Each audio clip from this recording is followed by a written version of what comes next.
بسم اللہ الرحمن الرحیم۔ السلام علیکم معزز طلباء کرام، آپ سب کیسے ہیں؟ آج ہم موطا امام محمد کے سبق نمبر 66 کو پڑھیں گے۔ آج کے ہمارے سبق کا عنوان ہے جمعہ کا بیان۔ آج کے ہمارے سبق میں ہم جس باب کو پڑھیں گے وہ ہے باب وقت الجمعۃ وما یستحب من الطیب والدہان۔ یہ باب ہے جمعہ کے وقت کے بارے میں اور جمعہ کے دن خوشبو اور تیل لگانا جو مستحب ہے اس حوالے سے۔ تو اسی حوالے سے ہماری گفتگو ہوگی۔ جمعہ کی شرائط بھی آج کے سبق میں ہم بیان کریں گے۔ اخبرنا مالک اخبرنی عمی ابو سہیل ابن مالک عن ابیہ قال كنت ارى تنفسة لعقیل ابن ابی طالب یوم الجمعة تطرح الى جدار المسجد الغربی فإذا غشيت تنفسة كلها ظل الجدار خرج عمر بن الخطاب إلى الصلاة يوم الجمعة ثم نرجع فنقيل قائلة الضحى۔ امام محمد رحمۃ اللہ علیہ حدیث بیان کرتے ہیں کہ ہمیں امام مالک نے اپنے چچا ابو سہیل سے اور انہوں نے اپنے والد سے بیان کیا کہ جمعہ کے دن عقیل بن ابی طالب کے لیے مسجد کی مغربی دیوار پر ایک بوریا ڈالا جاتا۔ جب وہ دیوار کے سائے میں پورا چھپ جاتا تو حضرت عمر بن خطاب رضی اللہ تعالیٰ عنہ نماز جمعہ کے لیے تشریف لاتے۔ جمعہ ادا کرنے کے بعد ہم چاش کی طرح پھر قیلولہ بھی کرتے تھے۔ اخبرنا مالک اخبرنا نافع ان ابن عمر كان لا يروح الى الجمعة الا وهو مدهن متطيب الا ان يكون محرما۔ امام محمد فرماتے ہیں کہ ہمیں امام مالک نے حضرت نافع سے خبر دی کہ حضرت عبداللہ بن عمر رضی اللہ تعالی عنہما جب بھی جمعہ کے لیے تشریف لاتے تو انہوں نے خوشبودار تیل لگایا ہوتا۔ ہاں اگر احرام باندھا ہوتا تو پھر ایسا نہ ہوتا تھا۔ اخبرنا مالک اخبرنا الزہری عن السائب بن یزید ان عثمان بن عفان زاد النداء الثالث یوم الجمعۃ۔ امام محمد فرماتے ہیں کہ ہمیں امام مالک نے حضرت زہری سے انہوں نے شہاب بن یزید سے خبر دی کہ حضرت عثمان غنی رضی اللہ تعالیٰ عنہ جمعہ کے دن تیسری اذان جو ہے وہ انہوں نے زیادہ فرمائی۔ قال محمد وبهذا كله نأخذ والنداء الثالث الذي زيد هو النداء الأول وهو قول ابی حنیفہ رحمۃ اللہ علیہ۔ امام محمد فرماتے ہیں کہ ان تمام باتوں پر ہی ہمارا عمل ہے، اور تیسری اذان جو زیادہ کی گئی اس سے مراد اذان اول ہے، اور یہی امام اعظم امام ابو حنیفہ رحمۃ اللہ علیہ کا قول بھی ہے۔ تو ان روایات میں تین باتیں سامنے آتی ہیں۔ پہلی یہ ہے کہ صحابہ کرام جمعہ کی نماز ایسے وقت میں ادا فرماتے تھے کہ جب سایہ اچھی طرح ڈھل چکا ہوتا اور دیواروں کے سائے میں بیٹھا جا سکتا ہوتا تھا۔ تو دوسری بات یہ سمجھ آئی کہ صحابہ کرام نماز جمعہ کے لیے بہت اہتمام فرمایا کرتے تھے، صاف کپڑے زیب تن کرتے، غسل کرتے، خوشبو وغیرہ کا استعمال کرتے، یہ سب ان کا معمولات میں سے تھا۔ اس اہتمام کی وجہ سے وہ روزانہ قبل از دوپہر قیلولہ کرنا چھوڑ دیتے تھے، جسے نماز جمعہ کے بعد پھر وہ کرتے تھے۔ تو یعنی روٹین میں تو چونکہ وہ ظہر سے پہلے قیلولہ کرتے، تو لیکن جب جمعہ کا دن آتا تو وہ اس اہتمام میں مشغول ہوتے، تو قیلولہ پھر وہ جو کرتے تو وہ جمعہ کے بعد کرتے۔ دو باتیں ہوگی۔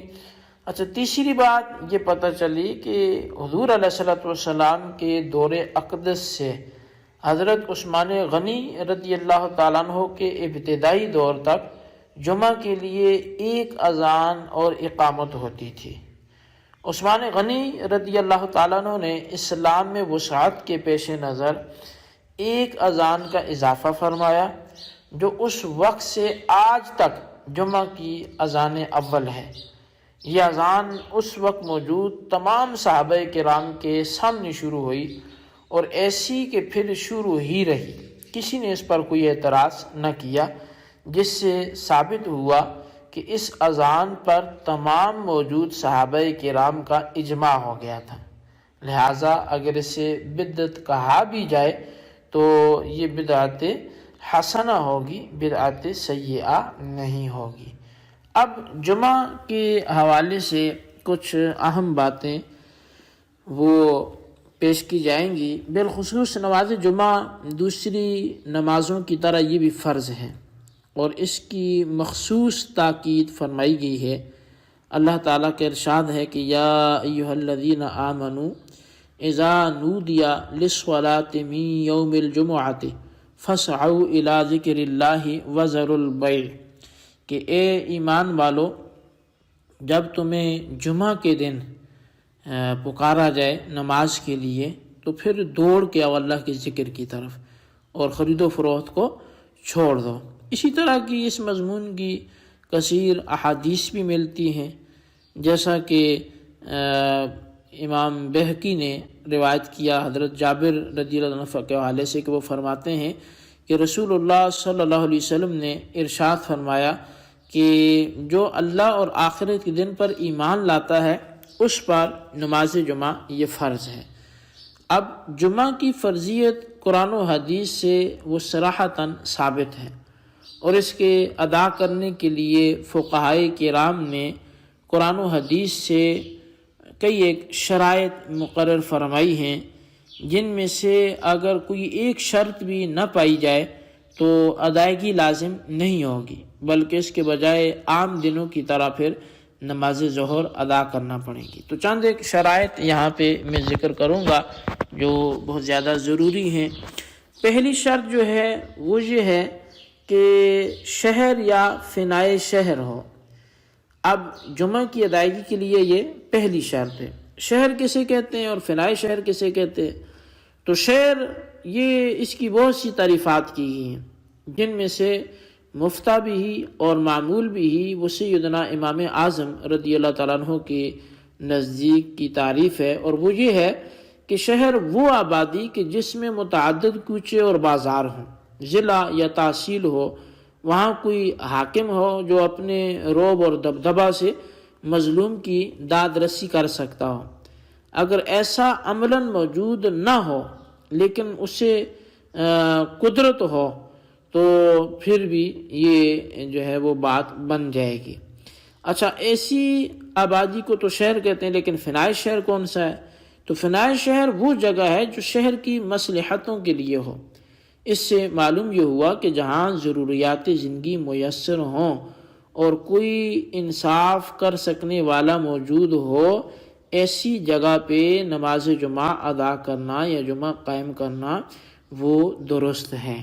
اچھا، اب دوسری شرط اس کی ہے جماعت، یعنی جمعہ عام نمازوں کی طرح بلا جماعت پڑھنا وہ درست نہیں ہے۔ عام نمازوں کو باجماعت پڑھنے سے ثواب میں اضافہ ضرور ہوتا ہے، لیکن تنہا پڑھنے والے کی فرضی نماز بالکل ادا ہو جاتی ہے، لیکن جمعہ کے لیے جماعت شرط ہے۔ احناف کے نزدیک اس کی جماعت کے لیے امام کے علاوہ کم از کم 3 آدمی وہ ضرور ہونے چاہیے، اور اس کی اگر آپ تائید لینا چاہیں تو وہ دارقطنی کی حدیث موجود ہے، ام عبداللہ دوسیہ سے امام زہری نے بیان کیا کہ میں نے رسول کریم صلی اللہ علیہ وسلم سے سنا کہ جمعہ ہر بستی والوں پر فرض ہے، اگرچہ امام کے علاوہ 3 آدمی ہی کیوں نہ ہوں اور چوتھا امام ہو۔ تو بہرحال یہ دوسری شرط تھی نماز جمعہ کی ادائیگی کے لیے کہ جس میں ہم نے یہ سمجھا کہ نماز جمعہ کی ادائیگی کے لیے جماعت ہونا ضروری ہے۔ اور تیسری شرط نماز جمعہ کی وہ خطبہ ہے، یعنی اس کے شرط ہونے میں کسی کا اختلاف بھی نہیں ہے، تو خطبہ بھی نماز جمعہ کی شرائط میں سے ہے۔ اب یہ جمعہ میں شرط ہے جبکہ عیدین میں خطبہ وہ سنت ہے۔ تو چوتھی جو شرط ہے نماز جمعہ کی وہ اذن عام ہے۔